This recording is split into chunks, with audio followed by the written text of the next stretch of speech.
যেন বিদেশের কোনো এক ট্রেন, সেই ট্রেনে চড়ে চলে আসলাম জুরাসি পার্কে। স্টে করার জন্য রিসর্ট আছে, রিসর্টটাও ঘুরে দেখব। চলুন তাহলে শুরু করা যাক আজকের ব্লগ।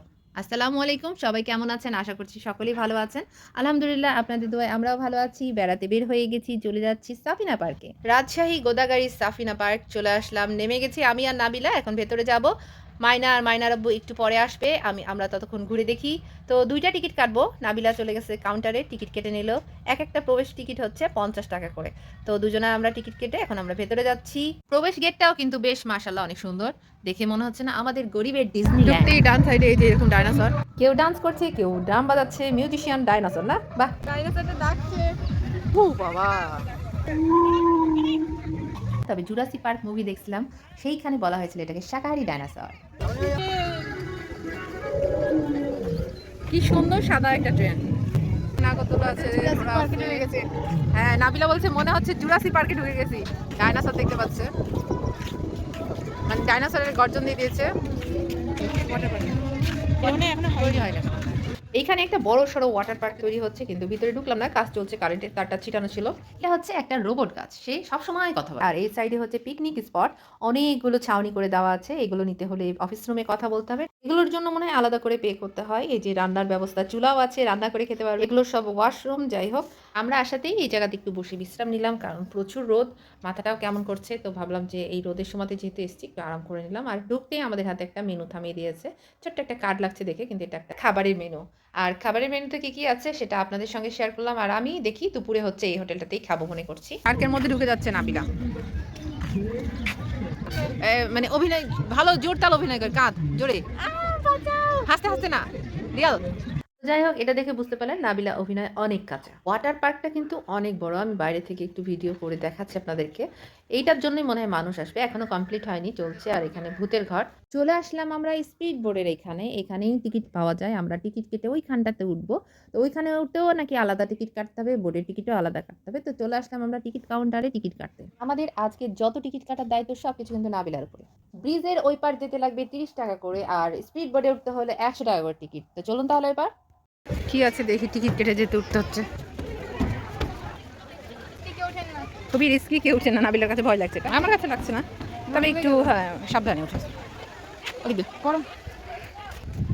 এই তো আমরা উপরে চলে আসলাম। আসার পরে উপর থেকে যেটা দেখা যাচ্ছে সেটা হচ্ছে চারিদিকটা ক্লিয়ার, খুব সুন্দরভাবে দেখা যাচ্ছে। এই যে বসার চেয়ার আছে, আর ঝর্ণাটা এখান থেকে দেখতে ভালোই লাগছে, নিচ থেকে দেখছি।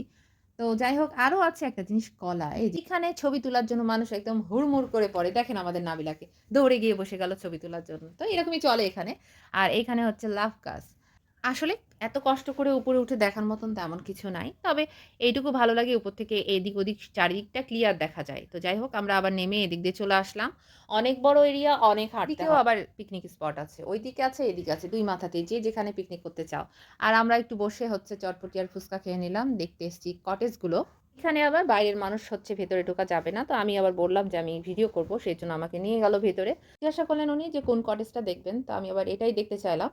এই কটেজের সামনের ভিউটা হচ্ছে এইরকম, একটা লেক আছে, আর হচ্ছে সামনে কিছু গাছ লাগানো আছে। লেকের পার থেকে দেখা যাচ্ছে এই কটেজটা। আমরা একটু ভিডিও করেছিলাম। তো যাই হোক, আমরা এখন কটেজের ভিতরে যাব, দেখব কেমন রুম। চলেন আমাদের সঙ্গে।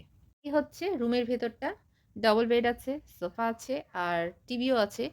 এই যে এই রুমটার সমানই উপরের রুমটা, মানে সেম। বললো যে এটা দেখা যায় উপরের একই। রুমের সাথে ছোট্ট একটা বেলকনি আছে। বাথরুমটা চলেন আপনাদেরকে দেখিয়ে দিই। এটা হচ্ছে বাথরুম, আর এটা হচ্ছে বেলকনি। বাথরুমের পাশেই হচ্ছে বেলকনি, পিছন সাইডের বেলকনি। আর সামনেরটা তো দেখলেন যে। আচ্ছা ভাইয়া, যে রুমটা আমরা দেখলাম এটার প্রাইস হচ্ছে এক রুম হচ্ছে 4,500 4,500 টাকা। আরেকটা উপরে আছে সেম একই রুম, ওটাও 4,500। বাইক দেশি। আচ্ছা আচ্ছা, থ্যাংক ইউ ভাইয়া।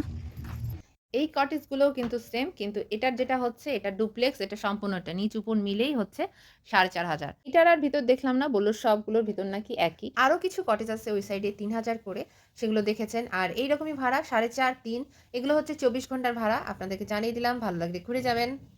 সেই হোটেলেরই সামনে আমরা এসেছি। এইখানে মাইকিং করে বলছে যে কি কি পাওয়া যায়। বাংলা খাবারের বিশাল সমাহার। এখানে পাবেন গরুর কালাভুনা, হাঁসের কালাভুনা, মুরগির রোস্ট, মাছ, সবজি, ভর্তা ও ডাল। এছাড়াও আরো পাবেন তেহারি, বিরিয়ানি, মোরগ পোলাও, কাচ্চি বিরিয়ানি, কোল্ড ড্রিঙ্কস ও দই। সব কিছু পেয়ে যাচ্ছেন এখানে। সেই জন্য চলে আসুন আরিফ হোটেল অ্যান্ড রেস্টুরেন্টে।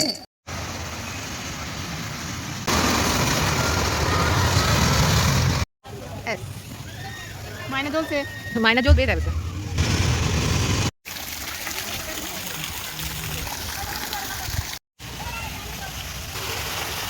শেষ হয়নি এখনো।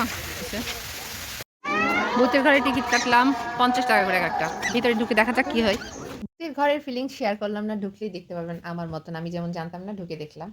এখানে একটা ছোট্ট মার্কেট, আরিফ হোটেলের পাশ দিয়ে চলে আসতে হবে। আর এই যে পেয়ে যাচ্ছেন আম চত্বর, এই যে আমাদের আছে আম চত্বর।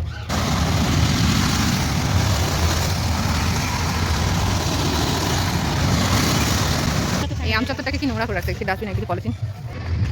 এখানে আমার দেখা যাচ্ছে ট্রেন আছে, রেল লাইন আছে। আমার গানও চলছে স্টেশনের গাড়িটা। ট্রেন চলে এসেছে, ছোটদের ট্রেন। এইটা সেই হোটেল যেখানে মাইকিং করে খাবারের জন্য ডাকা হচ্ছিল, আরিফ হোটেল। সেইখানে চলে আসলাম। জায়গাটা বেশ বড় সড়ো, এখানেই খাবো। তারপরে এখানে কি দেখতে পাচ্ছি দেখেন, ছোট ছোট বিড়ালের বাচ্চা, মানে মাঝারি সাইজের। আর এত মায়া লাগছে আপনাদের বলে বোঝাতে পারবো না। ঠান্ডাতে ওরা হচ্ছে ম্যাও ম্যাও করছে।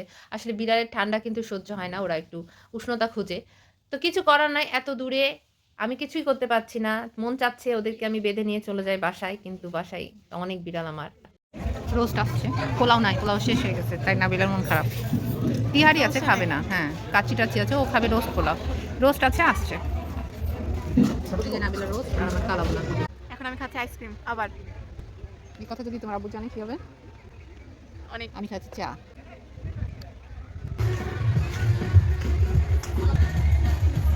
না না। এইটা হচ্ছে পুল সাইড।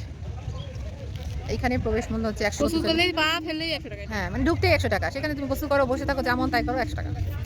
দেখো নাবিলা খুশি হয়ে গেছে। এইটা হচ্ছে সবচেয়ে বড় ঝর্ণা। এই ব্রিজটাই টাকা নেয় না, আর এই ব্রিজটা বেশি সেফ। হ্যাঁ। ব্রিজটাই ব্রিজ ছিল। গ্রিস ছিল, আচ্ছা হ্যাঁ। এইখানে ঢুকলাম, ঢুকতে 20 টাকা করে নিল জনপ্রতি। এইখানে অনেক দোলনা আছে, এগুলো অনিয়ন বলছে নাবিলা। গাড়ির টায়ার, সাইকেলের টায়ার দিয়ে দোলনা তৈরি করা, বেশ বাচ্চারা মজা করলো। আর এখানে এমনি দোলনাগুলো আছে। এখানে বেশ অনেকক্ষণ বসেছি, বসার পরে এখন উঠবো ট্রেনে। এইখানে হচ্ছে ট্রেনের টিকিট হচ্ছে জনপ্রতি 50 টাকা করে। তো ট্রেনে চড়ে গেলাম, এখন ঘুরে দেখবো কোথায় কোথায় নিয়ে যায়। তবে একটা জিনিস ট্রেনে ওঠার পর বুঝতে পারলাম যে যেই সব জায়গাগুলোতে আমরা পায়ে হেঁটে কষ্ট করে ঘুরে গেছি, সেই জায়গাগুলোতেই আমাদেরকে দ্বিতীয়বার নিয়ে আসছে। তাই আপনাদেরকে বলবো, যারা ট্রেনে উঠে ঘুরতে চান তারা প্রথমেই উঠে ট্রেনে চড়ে বাম সাইডটা সম্পূর্ণই ঘুরিয়ে দিবে আপনাদেরকে, ডান সাইডটা একটু পায়ে হেঁটে ঘুরে নেবে। ছিল আমার আজকের ভিডিও, আশা করি আপনাদের ভালো লেগেছে। অনেক লং হয়ে গেছে যদিও ভিডিওটা। এতক্ষণ আমার এই এত বড় ভিডিওটা ধৈর্য ধরে দেখার জন্য আপনাদেরকে অসংখ্য ধন্যবাদ। সবাই অনেক অনেক ভালো থাকবেন, দেখা হবে নেক্সট ভিডিওতে। আল্লাহ হাফেজ।